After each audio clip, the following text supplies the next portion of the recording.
I'll give senators a moment, showing courtesy to colleagues, to take their seats before we go to the first question.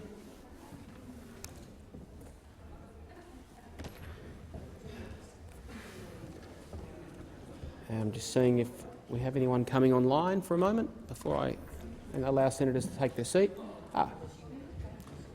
Senator Ciccone. Thank you, Mr. President. My question is to the Minister for Aged Care and Senior Australians, Senator Colbeck. In July, the Prime Minister, Mr. Morrison, said that the sudden withdrawal of aged care workers during a COVID-19 outbreak couldn't be anticipated or foreshadowed. Why did the Morrison government fail to implement the aged care workforce strategy promised by former Minister Fifield 6 years ago? The Minister for Aged Care and Senior Australians, Senator Colbeck. Thank you, Mr. President. Thanks, Senator Ciccone, for his question from Victoria online. Mr. President, the government is actually in the process of implementing the workforce strategy that was developed by the work of Professor Pallese, and in May last year, Mr. President, we funded and established, or industries funded established, the Workforce Industry Council. That is industry-led, which is quite appropriate, Mr. President.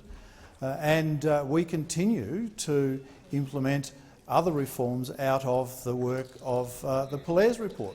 That includes the research institution that Professor Pallese recommended.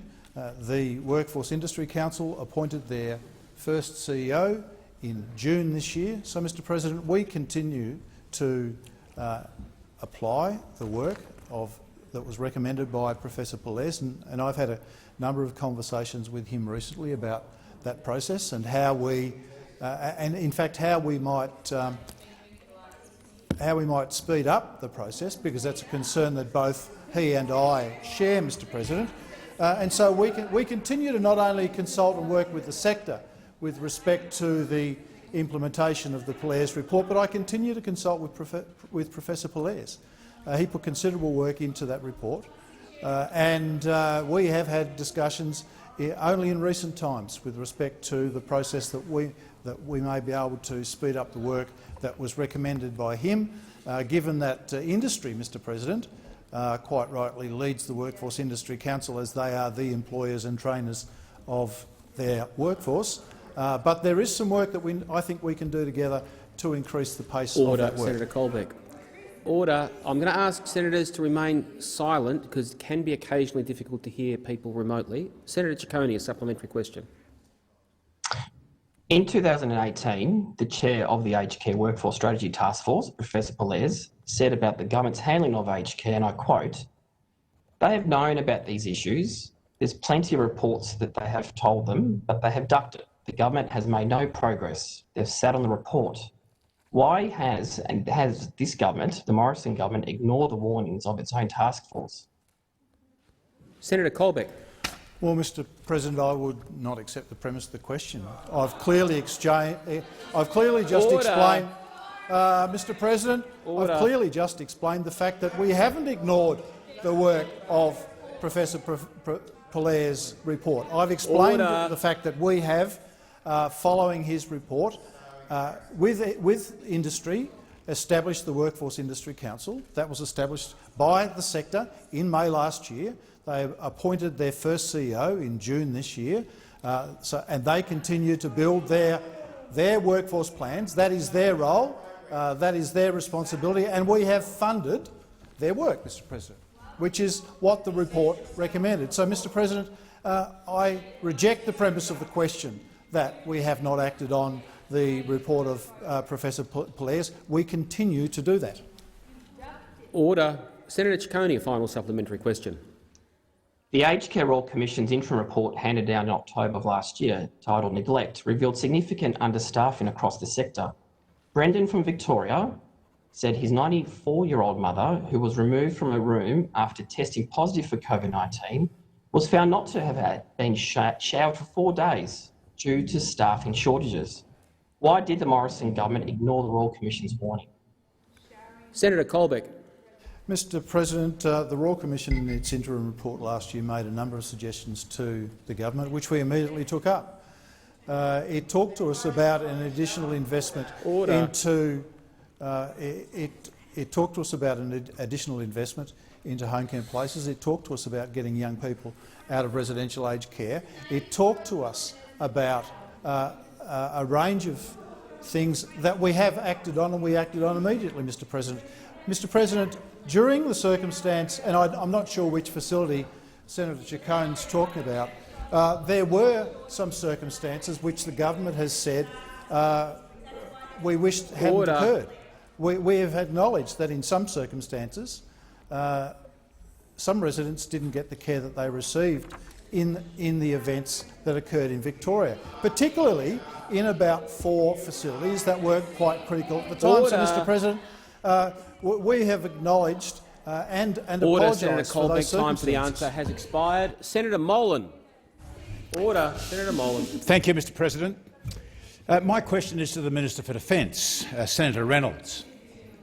Can the minister outline to the Senate the economic recovery measures announced by Defence today and how they are contributing to the Morrison government's COVID-19 recovery efforts? The Minister for Defence, Senator Reynolds. Well, thank you very much, Mr President, and I also thank Senator Molan, not only for his service but for his continuing support to our forces. Thank you. This morning, the Prime Minister and I had the great delight of announcing a $1 billion package to support Australia's economic recovery from COVID-19. This package of 22 discrete projects will support around 4,000 Australian jobs right around our nation, while complementing Defence's 2024 structure plan. Firstly, we are accelerating existing capability projects and programs. This $200 million investment will support 445 Australian jobs. Secondly, we are delivering a National Estate Works program right across Australia, including in bushfire-affected areas. This $490 million investment will support 2,950 Australian jobs. Thirdly, we are enhancing sustainment for existing capabilities. This $200 million investment will support 440 Australian jobs. Fourthly, we are also boosting funding for defence industry grants and defence innovation hubs to support businesses, particularly small and medium businesses, to strengthen our skilled defence industry workforce. This $110 million investment will support 150 Australian jobs. I am so proud and are pleased to report that Australia's defence industry here in Australia has demonstrated remarkable resilience and versatility during this pandemic.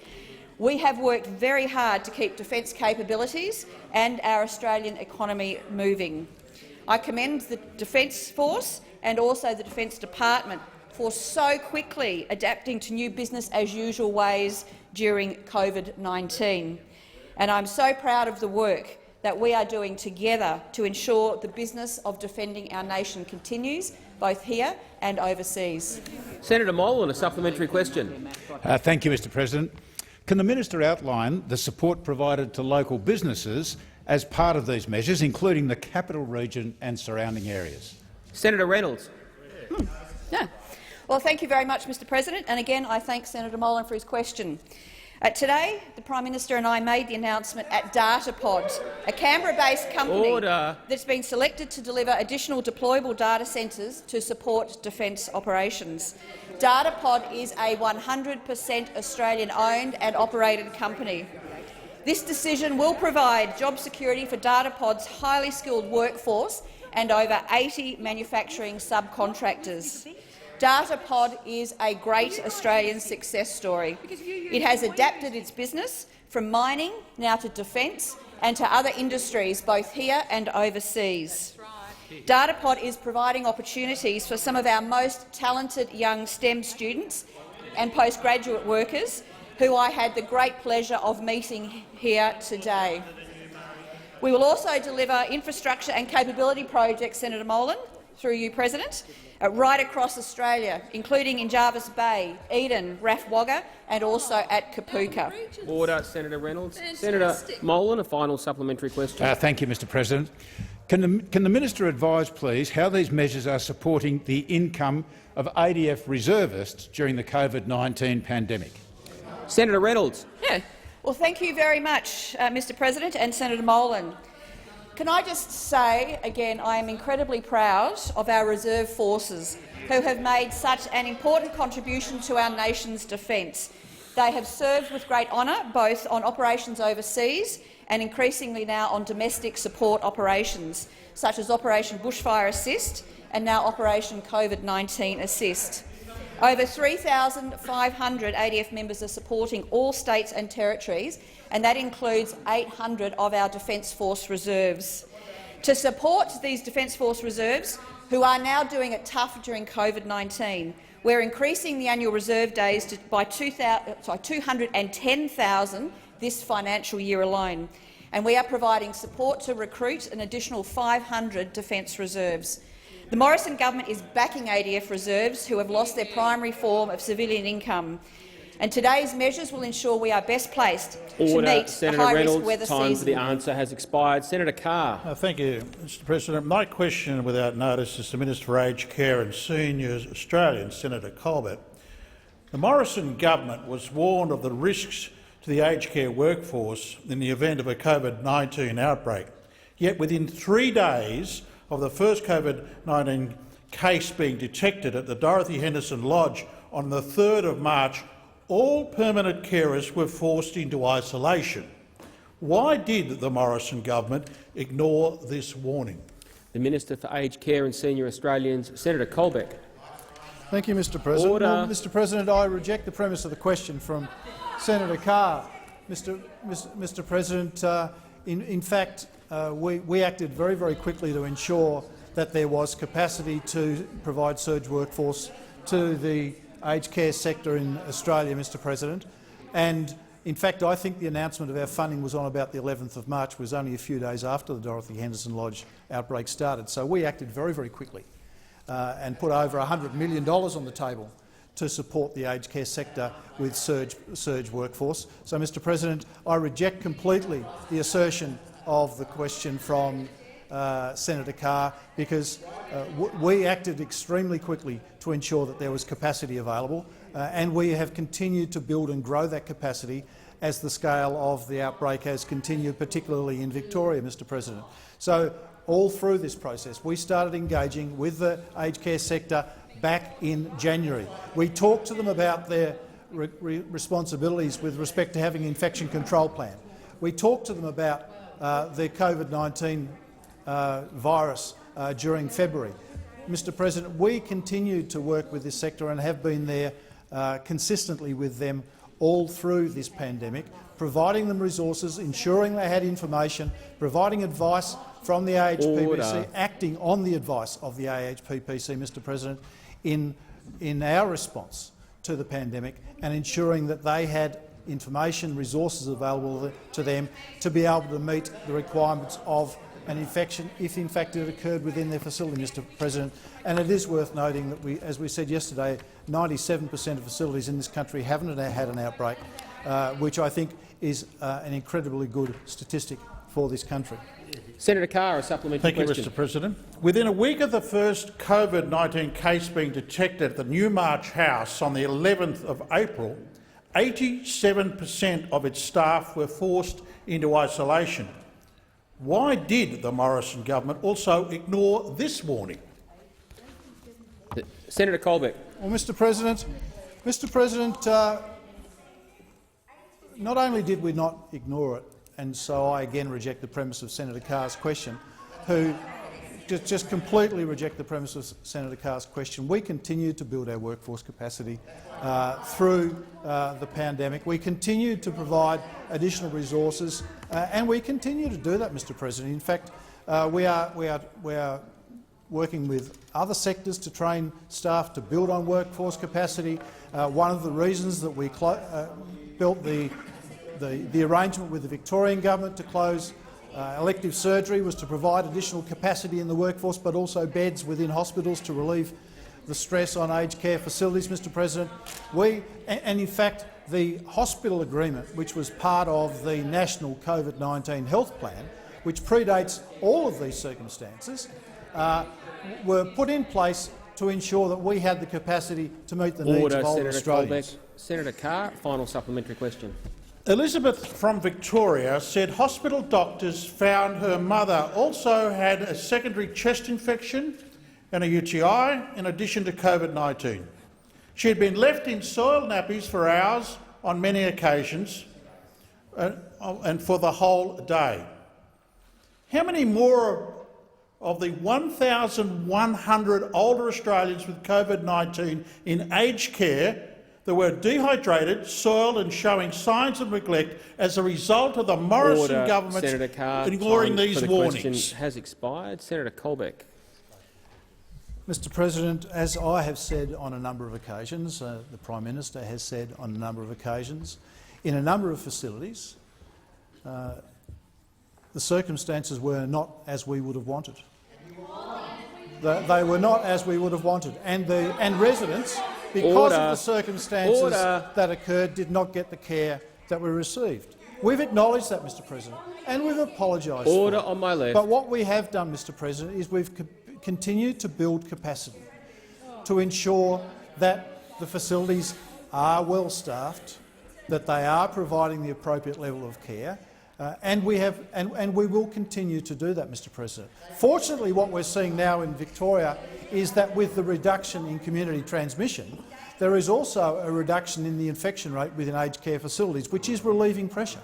And we are now seeing a reduction in the number of active cases in Victoria, both in staff and aged care residents, Mr President. Senator So there is a direct Time for the correlation. answer has expired. Order on my left. Order. Senator Stoker. Thank you, Mr President. My question is for the Minister for Trade, Tourism and Investment, Senator Birmingham. Can the Minister advise the Senate of what the Morrison government is doing to diversify and expand opportunities for Australian exporters and Australian businesses during the COVID-19 pandemic? The Minister for Trade, Tourism and Investment, Senator Birmingham. Thanks, Mr President. I thank Senator Stoker for her question and her advocacy for Australian exporters and businesses, particularly those from Queensland. Mr President, without ever compromising on Australia's values or interests, our government works continuously to expand opportunities for our exporters right around our region and the world. Most notably, during the recent parliamentary recess, we welcomed entry into force of the Indonesia-Australia Comprehensive Economic Partnership Agreement on the 5th of July, which will allow over 99% of Australian goods exports to Indonesia by value to enter duty-free or under significantly improved preferential arrangements compared to their counterparts. And, Mr President, I am very pleased to advise the Senate that many Australian businesses and exporters are already taking advantage of the opportunities provided by our trade deal with Indonesia. Some 37 semi-trailer loads of duty-free oranges this year have already been shipped to Indonesia. Some 510 tonnes of duty-free lemon and lime exports have already been shipped. Some 963 tonnes of mandarins have already been shipped. Close to 46,000 head of cattle have already been shipped duty-free to Indonesia. We equally see, Mr President, huge opportunities for our grain growers. Ultimately, we will see next year more than 500,000 tonnes of grain able to enter Indonesia duty-free, growing year on year thereafter. Frozen beef and sheep meat tariffs have halved already, and we see duty-free steel making its way to Indonesia as well, close to 5,000 tonnes already by Australian business. This, in addition to the services opportunities created and to the enhancement of regional opportunities that we will put in place through the Regional Comprehensive Economic Partnership Agreement, show just how strongly we are working to help Australian business diversify their trade across our region. Senator Stoker, a supplementary question. Thank you, Minister, for explaining those opportunities within our region. Can the Minister also advise the Senate of the measures being implemented to diversify and expand the opportunities for our exporters beyond our region? Senator Birmingham. Thanks, Mr President. Thanks, Senator Stoker. Indeed, beyond our region, our government continues to pursue and negotiate the opportunities for enhanced trade with the European Union and the United Kingdom. Together, there are more than 500 million consumers across those markets, consumers where we see high restrictions, high tariffs and limited and small quotas for many of our particularly agricultural exports. Wine Australia estimates that EU tariffs add up to 25% on the import price of Australian wines into that market. Our beef and sheep meat exporters face small quotas but high tariffs, a significant imposition into those markets. Securing better, fairer access is the goal of our free trade agreements with both the EU and the UK, and I'm pleased to say that we have entered through virtual rounds of negotiations, through the 8th round of negotiations with the EU and 2 rounds now with the United Kingdom, continuing to make good progress on those and determined to provide further opportunities for our farmers and exporters. Senator Stoker, a final supplementary question. Thank you, Mr President. Minister, what practical steps are being taken to help Australian exporters take advantage of Australia's free trade agreements and help us grow a COVID-safe economy? Senator Birmingham.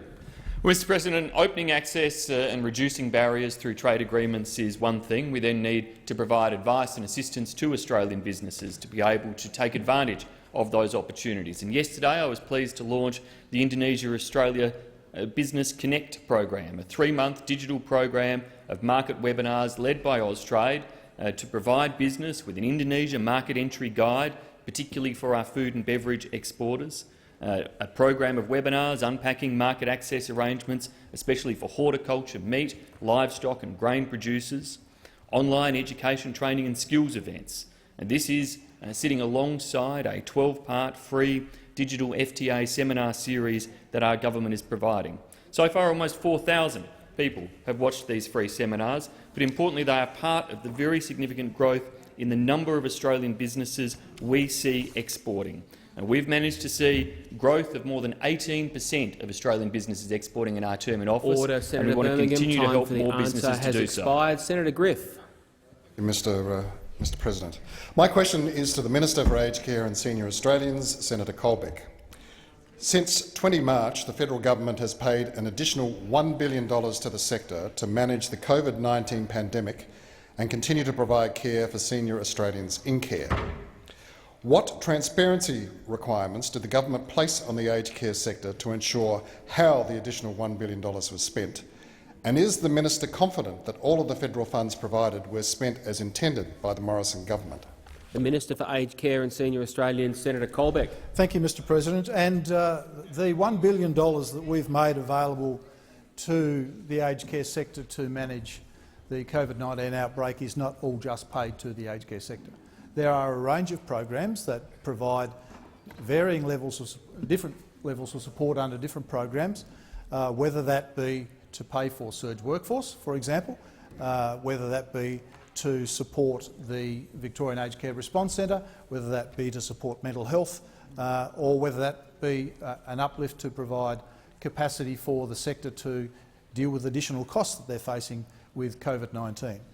So one measure, in fact, in that sense was $205 million, which was a general uplift we provided to the sector, and we will be seeking a reconciliation of that amount. So, Mr President, we are looking to have a sense of what's occurred with the funding that we provide into the sector, because we think it's appropriate. The other measures, such as those that support a facility that might have had a COVID outbreak, those funds will be repatriated to the facilities based on an accounting and paid in arrears. So, Mr President, there will be a clear understanding of what that funding was used for and a capacity for us to reconcile that against the accounts and the expenses that a facility may have occurred in managing a particular outbreak. Senator Griff, supplementary question. With reference, Minister, to the $205 million that you referred to, which was paid on or announced on May the 1st, this was given to providers to cover the costs for additional staffing, training, visitations and connections and the provision of PPE during the pandemic.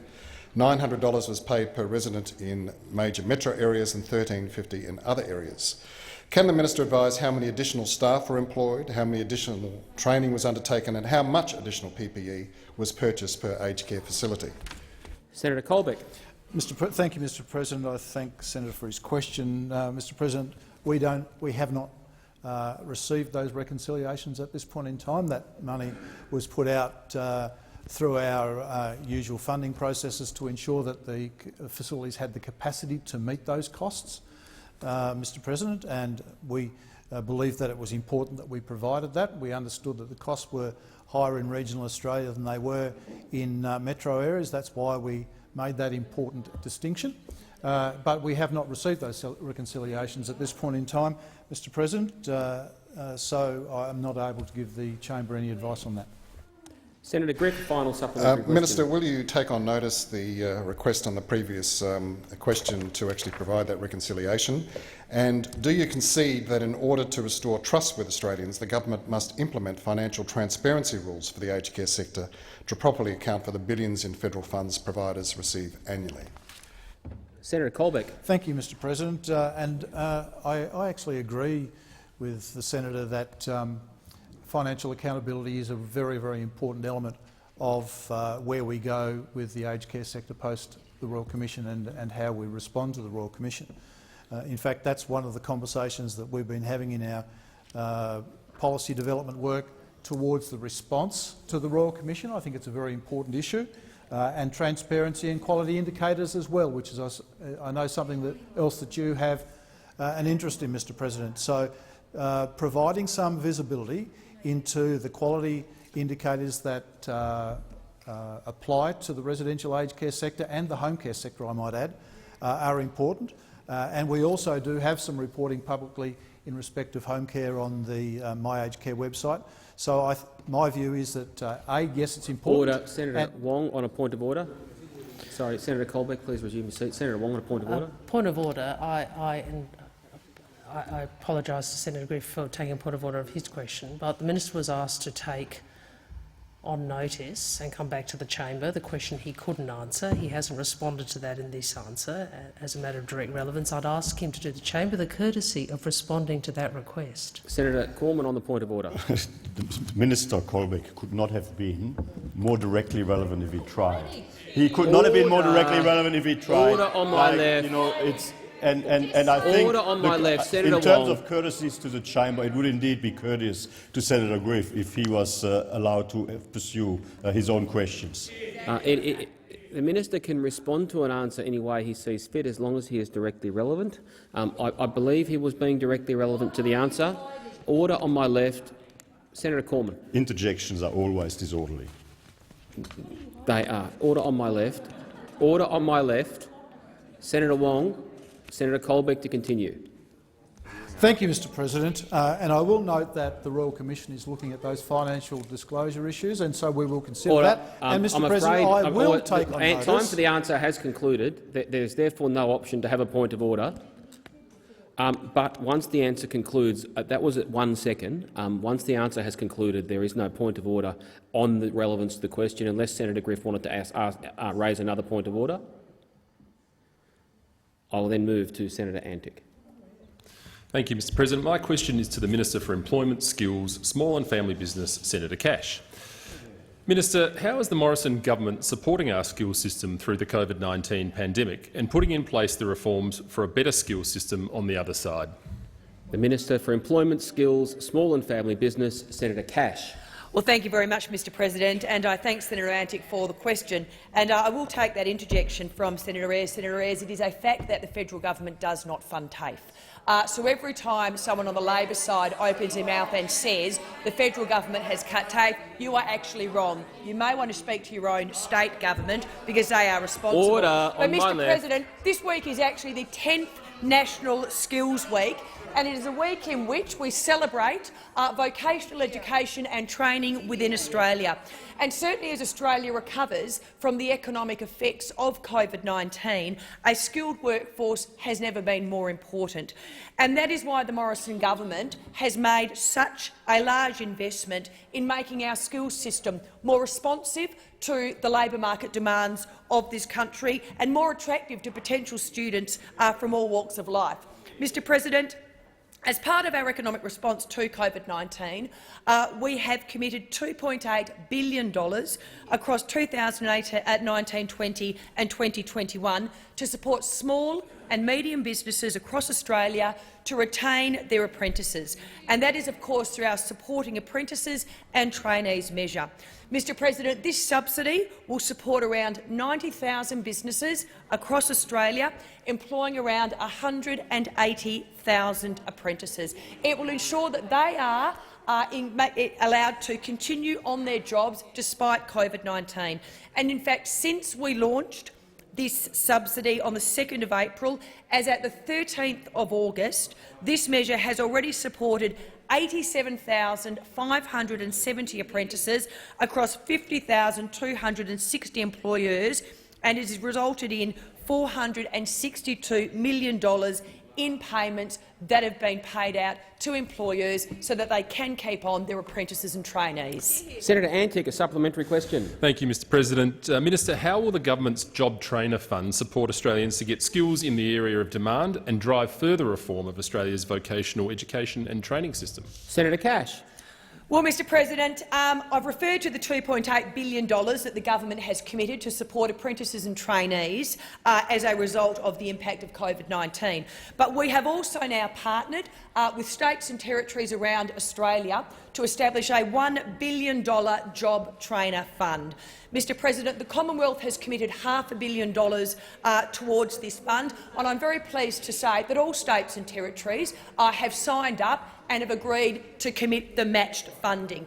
This will now deliver an additional 340,700 places, training places across Australia. Those training places will be free or low cost. They'll also be in identified areas of skills needs in individual states and territories. All states and territories have also signed our Heads of Agreement for Skills Reform. We are working across Australia with our state and territory counterparts to make positive reform Senator to the Cash. skills Senator agenda. Antic, a final supplementary question. Minister, how will the government's JobMaker plan support labour force recovery and build on the coalition's strong record of economic management and job creation? Senator Cash. Well, Mr President, in terms of the investment in Job Trainer, in terms of the investment that we've made in ensuring that employers across Australia are able to keep on their apprentices and trainees, this obviously is all part of our broader JobMaker plan. Mr President, the JobMaker plan is the Morrison government's plan for economic recovery as a result of COVID-19. And of course, at the heart of this plan is job Order creation, on my left. ensuring that employers across Australia are Senator able Keneally. to stay in business, keep their doors Senator open, Gallagher. and to the extent possible prosper, grow and create more jobs for Australians. And as part of that JobMaker plan, undertaking skills reform Order is an on my left. integral part of it. We need to ensure that we have a training system in place that responds to what industry and employers are telling us they need. We need to have a training system that ensures that the people going through it are job-ready at the end of it, Order. and that is Senator what we are Cash, committed time to. for the answer has expired. Order on my left. Order on my left. Senator Hanson-Young. Thank you. My question is to Senator Cormann, representing the Prime Minister. Senator, do actions speak louder than words? The Minister representing the Prime Minister, Senator Cormann. Yes. Senator Hanson-Young, a supplementary question. Back in June, the Prime Minister stood with Guy Sebastian. He promised a COVID support package for the arts, yet nothing has flowed. Order on my right. Nice words, no action. Why? Senator Cormann. Thank you very much, Mr President. I completely disagree with the premise of the question. We have provided substantial support to the arts sector, and of course large parts of the arts sector and the entertainment sector of course are receiving substantial support through JobKeeper. There was also an announcement in relation to a package to help maximise the recovery in what is an important sector in our economy, and of course that is being implemented as planned.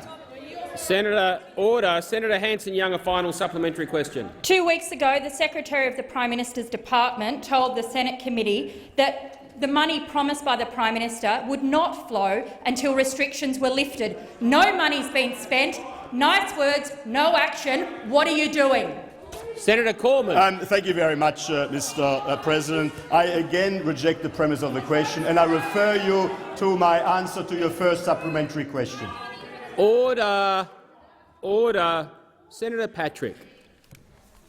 Thank you, Mr President. My question is to the Minister representing the Attorney-General and relates to interlocutory matters and matters incidental to the proceedings of the Commonwealth versus Colliery.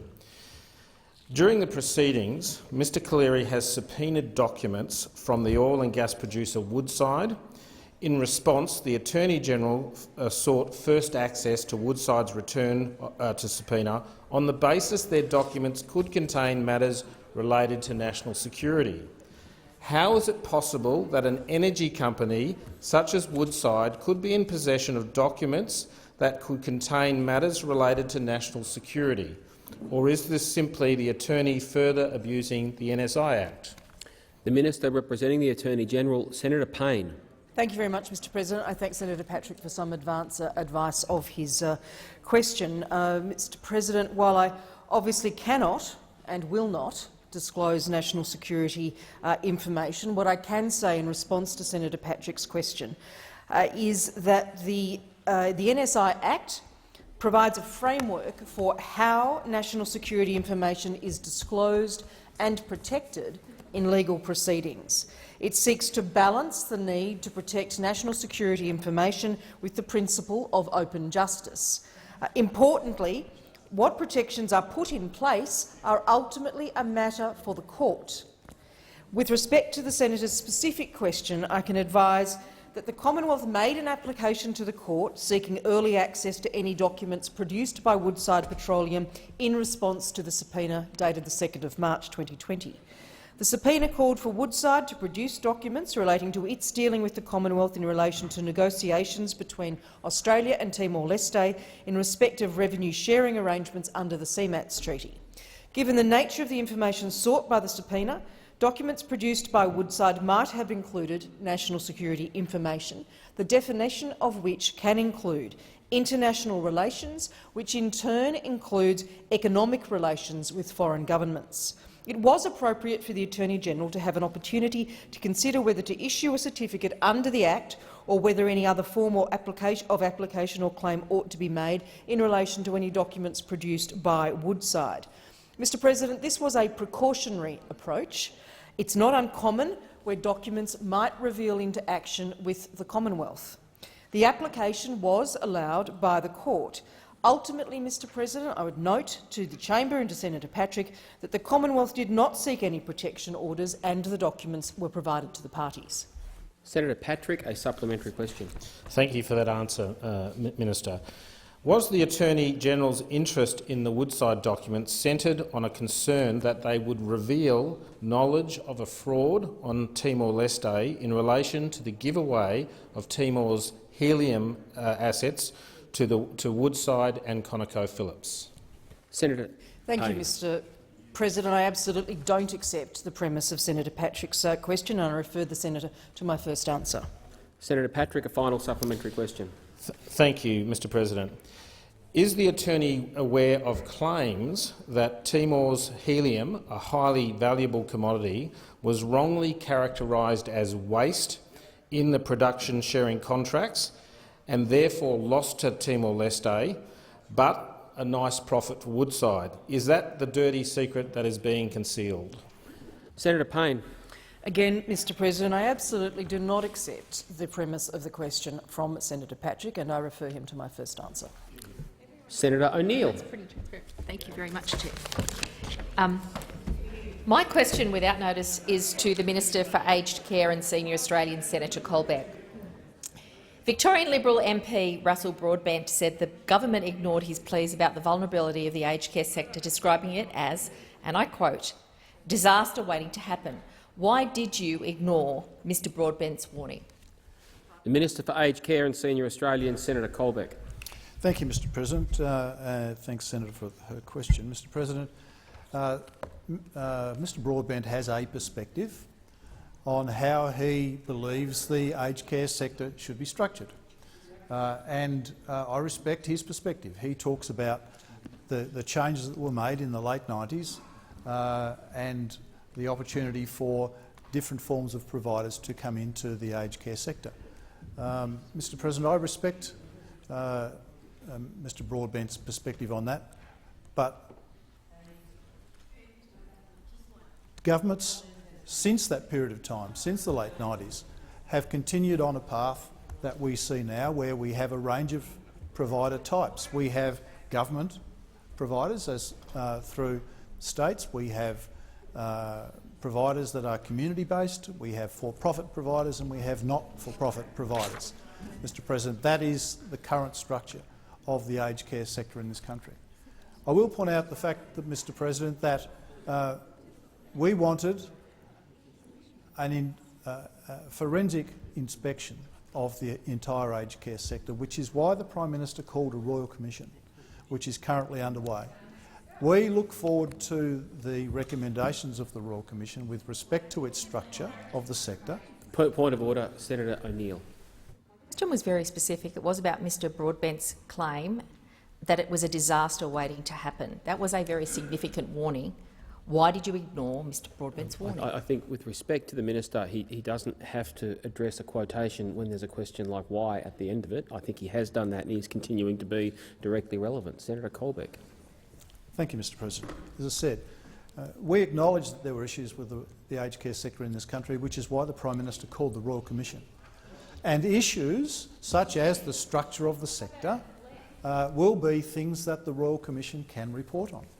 We look forward to that report when it's brought down on the 26th of February next year, Mr President. And I have said, Mr President, and the government has said that we will respond to that report once the Commission has completed its work in February next year. We look forward to its report. Senator O'Neill, a supplementary question. Thank you, Mr President. Mr Broadbent also said he sounded warnings about the Morrison government's aged care system but was, and I quote, ignored completely. If a member of the Morrison government's own party was ignored completely, what hope do older Australians who are suffering in the Morrison government's broken aged care system have of being heard by this government? Senator Colbeck.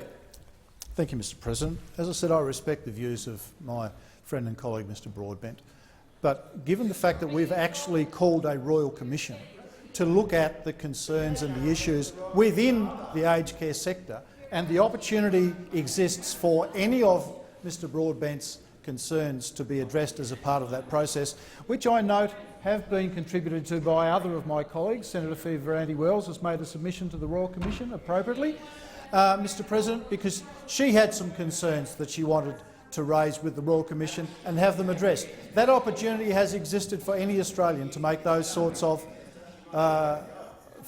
make a submission to the Royal Commission. So, Mr President, I don't concede that the government has ignored or dismissed Mr Broadbent's concerns, because we are now conducting a Royal Commission to take a forensic look at the entire aged care sector, provide us with recommendations so that we can then act to improve the delivery of aged care in this country.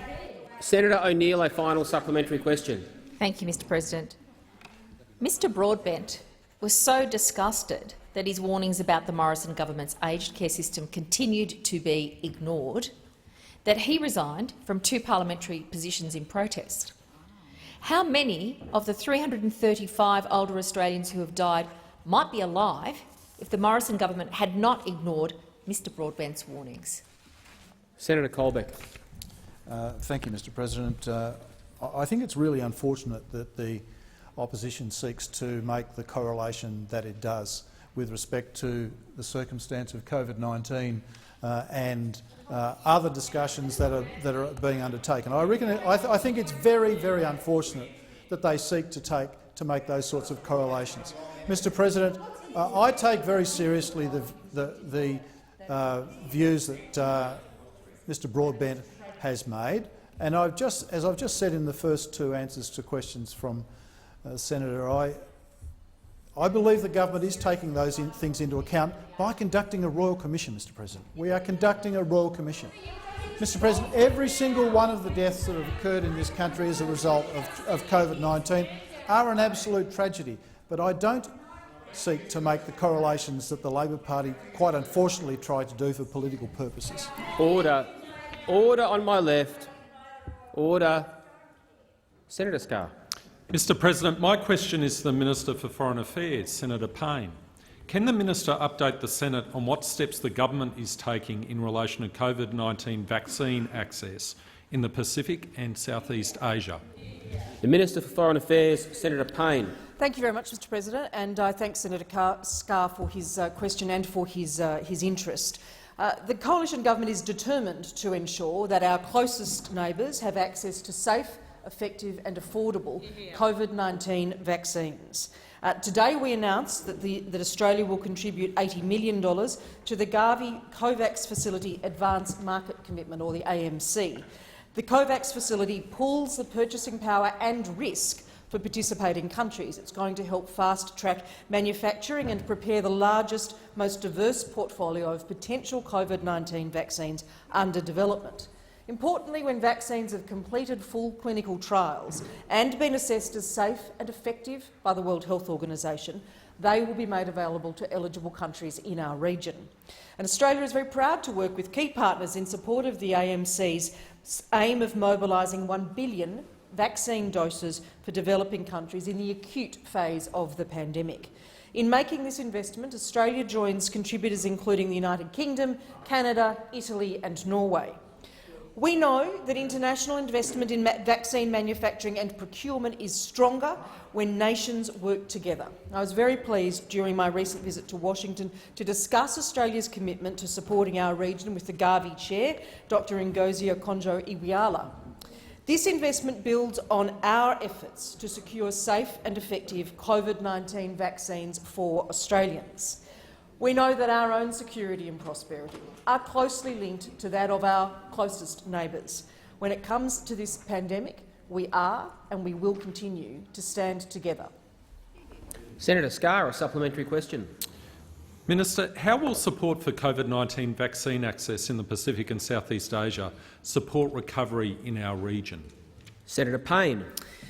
Mr President, we know that early access to vaccines will play a critical role in the economic recovery of our Pacific family and regional partners. The AMC itself will initially address, as I said, the acute phase of the pandemic, providing doses for up to 20% of countries' populations, and that includes healthcare professionals, vulnerable groups, including, of course, the elderly. The Pacific countries that are eligible support through COVAX AMC include Papua New Guinea, Solomon Islands, Vanuatu, Fiji, Samoa, Tonga, Tuvalu and Kiribati. Eligible countries from Southeast Asia are Indonesia, Timor-Leste, Cambodia, Laos, Myanmar, the Philippines and Vietnam. As we committed to when we announced our partnerships for recovery to respond to COVID-19, Australia's development assistance is focused on responding to our region's most pressing needs in the recovery from the pandemic. Senator Scarr, a final supplementary question. Can the minister advise the Senate on the government's focus on regional health security? Senator Payne. Mr President, Australia's investment in the COVAX AMC builds on our work with neighbours on health security in the Indo-Pacific. And our Indo-Pacific Centre for Health Security delivers our health response in the region, particularly relating to the COVID-19 pandemic. Our contribution to the WHO's Pacific Coronavirus Response Plan is helping Pacific countries to access medical supplies, to receive technical advice in areas such as infection prevention and control, and in clinical management. We, of course, know that immunisation saves lives, which is why we were also pleased to announce our $300 million contribution to Gavi's broader vaccine initiatives in June. Through all of Australia's international engagements, from the World Health Assembly to AUSMIN, working across government, we are delivering on our commitment to improving health security in our region. Senator Chisholm. Thanks, Mr President. My question is to the Minister for Aged Care and Senior Australians, Senator Colbeck. Senator Fierravanti-Wells says, and I quote, "The failure of the Abbott government and those advising it exacerbated the already deteriorating situation which has now resulted in the failures in the aged care sector of today."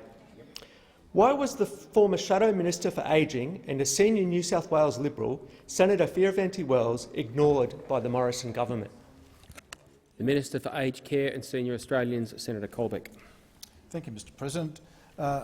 I don't believe that Senator Fierravanti-Wells has been ignored by the Morrison government. just in the same way that I don't agree with the assertion with respect to Mr Broadbent, Senator Fierravanti-Wells, as I said in an answer to a question earlier, has had the opportunity, by virtue of the fact that Prime Minister Morrison called a Royal Commission into the aged care sector, to make a significant contribution to that Royal Commission. And Mr President, I welcome that. I welcome that. Senator Fierravanti-Wells, I know because I interacted with her on a number of occasions when she was the Shadow Minister. In fact, she did some work with me in aged care facilities in the northwest of Tasmania, put significant amount of effort into the policy work that she did, Mr President. So not only do I respect the work that she's done and respect the opinion that she has, Mr President, Senator Fierravanti-Wells has had the opportunity, through the fact that Prime Minister Morrison called a Royal Commission, to make a contribution to that process and to the determination of this government under Prime Minister Morrison to improve the residential aged care sector in this country, Mr President. So I don't accept the assertion of the question from the minister, and I look forward to the report of the Royal Commission, which is due on the 26th of February this year, and I look forward to then implementing measures off the back of the Royal Commission report to improve the delivery of aged care in this country. Senator Chisholm, a supplementary question. Yes, Mr President. Senator Fierravanti-Wells also said, and I quote, "The Coalition failed in their promise to reform aged care and simply opted for a shift that had no demonstrable positive outcome for the well-being of our older Australians." Why was the former Shadow Minister for Ageing and a senior New South Wales Liberal, Senator Fierravanti-Wells, ignored by the Morrison government? Senator Colbeck. Mr President, I would refer you to the good senator to the answer to my first question, but can I say my view, and based on my conversations with the Prime Minister about what we will be doing after the Royal Commission makes its final report on the 26th of February next year, is that the aged care sector will look very different after we implement our reforms off the back of the Royal Commission. There is a sincere determination to ensure that the sector provides a higher quality of care, Mr President. So, Mr President, order. The fact that Prime Minister Morrison, very, very early in his prime ministership, called a Royal Commission into aged care is a clear demonstration of the determination of this government to improve the delivery of aged care in Australia. Senator Chisholm, a final supplementary question. Yes, Mr President. Given that even warnings from within the government were ignored, isn't it clear the Morrison government was already failing and neglecting older Australians in residential aged care even before COVID-19 reached our shores? Senator Colbeck. Thank you, Mr President. Mr President, we've acknowledged that there are issues in aged care, and if we didn't acknowledge that there were issues in aged care, we would not have called the Royal Commission. As I said, one of the very first actions of Prime Minister Morrison was to call the Royal Commission. And of course, Mr President, even though we have called the Royal Commission, we've continued to implement reforms to the aged care sector while the Royal Commission has continued. We have created the new Aged Care Quality and Safety Commission, which didn't exist until the beginning of last year. We've put in place new aged care quality standards, which started on the 1st of July in 2019. We've commenced the process of aged care quality indicators and their public reporting. So we have continued to improve the aged care sector. We will continue to do that, particularly off the back of the Royal Commission when it reports on the 26th of February next year. Senator Davey. Thank you. My question is to the Minister representing the Minister for Government Services, Senator Ruston. How are enhancements to Services Australia's digital services assisting Australians through the current pandemic and supporting a COVID-safe economy? The Minister representing the Minister for Government Services, Senator Ruston. Thank you very much, Mr President, and thank you very much to Senator Davey for her question. Quite clearly, the economic fallout from the coronavirus pandemic has led to an unprecedented demand for access to government services, and particularly for Australians who are required to register for income support payments. The government has responded very quickly, and we have surged thousands of extra staff into Services Australia to make sure that they are able to handle the increased demand to assist people who find themselves in extremely changed circumstances. I'm pleased to advise the chamber that since the 24th of August— Order. Senator Cormann on a point of order. Point of order. Interjections are always disorderly. I would describe that more as cross-chamber chatter, but that is also disorderly to the extent that ministers can't hear. Senator Wong, Senator Wong is literally interjecting during your ruling. Order. Senator Wong on the point of order. Mr. President, I'm sorry, I was responding to Senator McKenzie. I did not hear. Who was responding to me? Order. Who was responding to me? And I was asking, why is this bloke a protected species when she had to resign? Senator Wong, that was inappropriate. I grant leaders some latitude. I did not see Senator McKenzie. If that is the case, I may have had my eyesight blocked. Cross-chamber chatter is also disorderly to the extent that it can be heard by other senators, and there are other places in this building to do that. Well spaced, of course. I call Senator Ruston to continue. Okay. Thank you very much, Mr. President. But I would like to reiterate what Senator Watt, count to 10. Senator Ruston. Thank you very much, Mr. President. And it's important that the chamber hears that on the 24th of August, the government had paid out $8.8 billion in two $750 payments to eligible Australians as part of their economic support payments. In addition to that, an additional $10.5 billion has been paid as part of the coronavirus supplement to Australians who find themselves unemployed. So it's really important that we are able to put in place assistance to people so that they are able to easily access the financial support that they need. Services Australia has made sure that we also are working in a COVID-safe environment. We've upgraded the capacity at MyGov. Previously, 90,000 people could be on the system concurrently. Since our upgrade, 300,000 Australians are able to use it at any one time. We're making sure that claim forms are much simpler so that people are able to get access really quickly, and we've also made it available so that people can obtain a customer reference number and identify themselves online to save them having to attend a Services Australia physical site. At the height of the pandemic, we also put in an intent to claim to assist. Senator Ruston, time for the answers expired. Senator Davey, a supplementary question. Thank you, Minister, through you, Chair. What steps has the Liberal and Nationals in government taken to ensure access to government services for all Australians? Senator Ruston. Thank you very much, Mr. President. Well, it's absolutely important that anybody who is in a situation where they're required to self-isolate or quarantine are assisted to be able to stay at home to stop the spread of COVID. Eligibility for the job seeker payment has been extended and broadened to include access to people who find themselves sick, possibly with the COVID-19 virus, who have to self-isolate or quarantine, or who may be caring for somebody who's in those circumstances. And we've also required that they do not have to provide a medical certificate for that period of time as well. We announced a couple of weeks ago that a pandemic leave disaster payment would be made available to Victorians, and this morning the Prime Minister has also announced that that is now extended to Tasmanians at their request, so that people who are required to isolate or self-quarantine will be able to get access to that 2-week temporary payment.